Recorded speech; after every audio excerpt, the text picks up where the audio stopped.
रंगों का त्योहार होली इस बार 8 मार्च 2023 को मनाई जाएगी, लेकिन बरसाना की लठमार होली विश्व भर में प्रसिद्ध है। कृष्ण नगरी मथुरा, वृंदावन और बरसाना में होली काफी प्रसिद्ध है।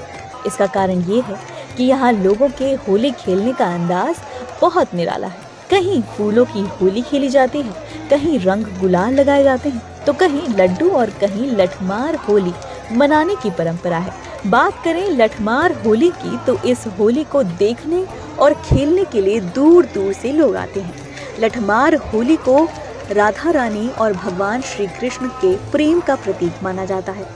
जानते हैं कैसे खेली जाती है लठमार होली, क्या है इसका इतिहास, और लठमार होली के बारे में संपूर्ण जानकारी आपको इस वीडियो में बताएंगे। बरसाना की लठमार होली विश्व भर में इसलिए भी प्रसिद्ध है क्योंकि इसे खेलने का अंदाज काफी अलग है। इसमें महिलाओं को हुरियारिन और पुरुषों को हुरियारे कहा जाता है। हुरियारिन लठ लेकर हुरियारों को मजाकिया अंदाज में पीटती हैं, वहीं पुरुष सिर पर ढाल रखकर खुद को हुरियारिनों के लठ से बचाते हैं। इस दौरान गीत संगीत का भी आयोजन होता है और कई प्रतियोगिताएं भी होती हैं। लठमार होली खेलने की परंपरा की शुरुआत राजधानी और श्री कृष्ण के समय से मानी जाती है। श्री कृष्ण का जन्म मथुरा के कारावास में हुआ था, लेकिन उनका लालन पालन नंदगांव में माता यशोदा और नंद बाबा के घर पर हुआ। कान्हा बचपन से ही शरारती थे और अपने नटखटपन के कारण ही वो नंद देव और आसपास के गांव में भी प्रसिद्ध थे। कृष्ण के नटखटपन से कई गोपियां उनके इर्द गिर्द रहती थीं, लेकिन कान्हा को बरसाना की राधा रानी अधिक प्रिय थी।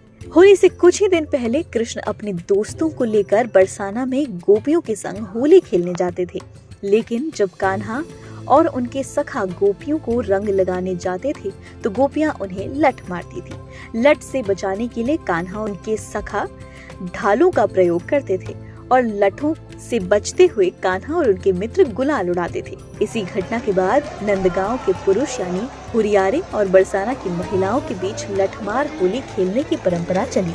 आज भी हर साल बरसाना में कुछ इसी तरह से होली का नजारा देखने को मिलता है। बड़े स्तर पर बरसाना में हर साल लठमार होली का आयोजन भी किया जाता है। लठमार होली खेलने के लिए होली से एक दिन पहले बरसाना की हुरियारने नंदगांव जाती है और वहाँ के गोस्वामी समाज को गुलाल भेंट करते हुए होली खेलने का निमंत्रण देती हैं। इसे फाग आमंत्रण कहा जाता है। फिर इस गुलाल को गोस्वामी समाज में वितरण किया जाता है और आमंत्रण को स्वीकार किया जाता है। फिर हुरियारने वापस बरसाना आ जाती हैं और वहाँ के श्रीजी मंदिर में इसकी सूचना देती हैं। इसके बाद संध्या में नंदगांव के हुरियारे भी बरसाना के लोगों को नंदगांव में होली खेलने का निमंत्रण देते हैं और इसे भी स्वीकार किया जाता है। निमंत्रण स्वीकार करने के अगले दिन नंदगांव के हुरियारे अपने हाथों में रंग व ढाल लेकर बरसाना गांव होली खेलने के लिए पहुंच जाते हैं।